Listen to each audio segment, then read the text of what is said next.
Good morning students. हमने science का 7 chapter start किया था जिसमें हम प्लांट्स के बारे में पढ़ रहे थे। कल हमने प्लांट्स के डिफरेंट टाइप्स के बारे में पढ़ा था, शर्ब्स, हर्ब्स और ट्रीज के बारे में। उसी को कंटिन्यू रखते हुए हम आगे पढ़ते हैं। Plants with weak stem that can not stand upright and spread on the ground are called creepers. अब यहाँ से फोर्थ क्वेश्चन तुम्हारा ये बन गया। 3 क्वेश्चन मैंने तुम्हें कल करवा दिए थे, आज फोर्थ क्वेश्चन है व्हाट आर क्रीपर्स।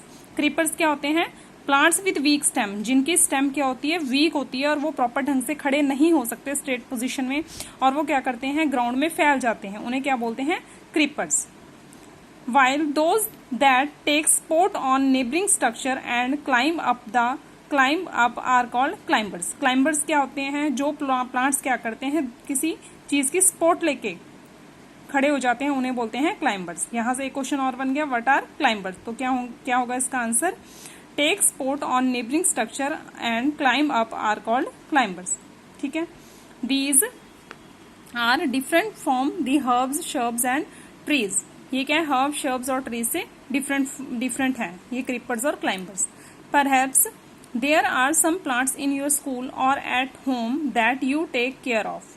ठीक है, आपके घरों में भी कुछ प्लांट्स होंगे, स्कूल में भी कुछ प्लांट्स होंगे, तो उनकी आपको केयर करनी चाहिए। Write down the names of any 2 trees, shrubs, herbs, creepers growing in your house और स्कूल्स।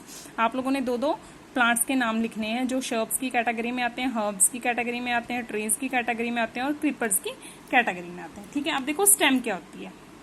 एक्टिविटी दी हुई है, पहले इसके लिए एक्टिविटी करेंगे। We would require a glass, water, red ink, a herb and a blade for this activity। इस activity के लिए हमें क्या क्या चाहिए? एक ग्लास चाहिए, वाटर चाहिए, रेड इंक चाहिए, हर्ब चाहिए, ब्लेड चाहिए। ठीक है, pour water to fill 1/3 of the glass. एक ग्लास लेंगे और उसको 1/3 हिस्सा है जो उसको पानी से फिल कर लेंगे। Add a few drops of red ink to the water. क्या करेंगे? कुछ बूंदे हम पानी में क्या करेंगे, रेड इंक की डाल देंगे। Cut the base of the stem of the herb. जो हमने हर्ब लिया है यहाँ पे, उसकी स्टेम को हम काट देंगे, ठीक है, बीच से। And put it into the glass, और उसको क्या करेंगे, ग्लास में डाल देंगे, जैसे ये डायग्राम में दिखाया हुआ आपको। ठीक है, observe it the next day.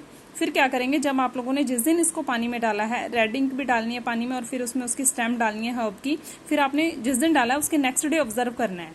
Do any of the parts of herb appear to have red colour. क्या आपको हर्ब का कोई पार्ट है जो वो रेड कलर का दिखाई दे रहा है उसमें नेक्स्ट डे जब आपने देखा? इफ यस, यदि हाँ, how do you think the colour reached there. अगर दिखाई दे रहा है तो आप सोचोगे कि ये कलर है जो रेड कलर उसकी स्टेम तक कैसे पहुंच गया। ठीक है, you can cut the stem across and look for the red colour inside the stem. आप लोग स्टेम को काट के देखना, आप देखोगे उसके अंदर तक ना रेड कलर गया होगा। ठीक है, from this activity we see that water moves up the stem. इस एक्टिविटी से हम ये अंदाजा लगा सकते हैं कि वाटर जो है ये मूव करता है स्टेम में। ठीक है, in other word stem conducts water. दूसरे शब्द में ये कह सकते हैं कि जो स्टेम है ये क्या करता है, वाटर को कंडक्ट करता है। Just like the red ink, minerals dissolve in water also move up in the stem along with the water. मान लो कि रेड इंक क्या है, एज ए मिनरल यूज किया हमने उस पर पानी में। ठीक है, मिनरल जैसे हम इसको न्यूट्रिशन देते हैं, एज ए मिनरल हमने रेड इंक यूज किया पानी में। ठीक है, और वो मिनरल जो था क्या हुआ, स्टेम में ऊपर तक मूव कर दिया वाटर के थ्रू, अपने आप से मूव हो गया वाटर के थ्रू। ठीक है, the water and minerals go to leaves and other plant parts attach to the stem. जो वाटर और मिनरल्स होते हैं ये क्या होते हैं, पत्तों तक पहुंच जाते हैं या फिर प्लांट्स के डिफरेंट पार्ट्स में पहुंच जाते हैं through stem, through narrow tubes inside stem. कैसे पहुंचते हैं स्टेम के थ्रू? क्योंकि स्टेम के अंदर क्या होती है, नैरो ट्यूब्स होती है। ठीक है, पहेली did this activity with herbs having white flower. पहेली ने इस एक्टिविटी को फिर से किया, इस एक्टिविटी को करना चाहा, उसने क्या किया, हर्ब्स के व्हाइट फ्लावर्स लिए। ठीक है, she put 1 branch with white flower in the water in glass A and added few drops of red ink into the water. उसने क्या किया, जो फ्लावर इसने व्हाइट फ्लावर लिए उसकी ब्रांच को क्या किया, पानी में डाला, जैसे ये फर्स्ट डायग्राम दिखाया, और उस पानी में क्या किया, कुछ बूंदे रेड इंक की डाल दी और उसको व्हाइट फ्लावर को भी उस पानी में डाल दिया। ठीक है, शी आगे देखो क्या है, she did a funny thing with another branch. फिर उसने दूसरी ब्रांच के साथ देखो क्या किया, she split it half way along its length and put the 2 ends in the water in glass B and C. अब देखो दूसरी डायग्राम में इसने क्या किया, फ्लावर लिया, फ्लावर की जो ब्रांच थी उसको क्या किया, 2 हिस्सों में डिवाइड कर दिया, एक को एक ग्लास में डाला और दूसरे को दूसरे ग्लास में डाला। ठीक है। She put a few drops of red ink in glass B and blue ink in glass C. देखो फर्स्ट में तो उसने क्या किया था, फर्स्ट एक्टिविटी में तो उसने किया कि पानी में व्हाइट फ्लावर की स्टेम को डाला और इसमें रेड इंक मिला दी, और दूसरे में क्या किया, एक ही फ्लावर की स्टेम को 2 पार्ट्स में डिवाइड किया और उसके लिए 2 ग्लास लिए, एक में कुछ बूंदे रेड की डाली, रेड इंक की डाली, और दूसरे में ब्लू इंक की डाली। ठीक है। She wants you to guess what would happen to the flower in glass A and the flower put joint in B and C.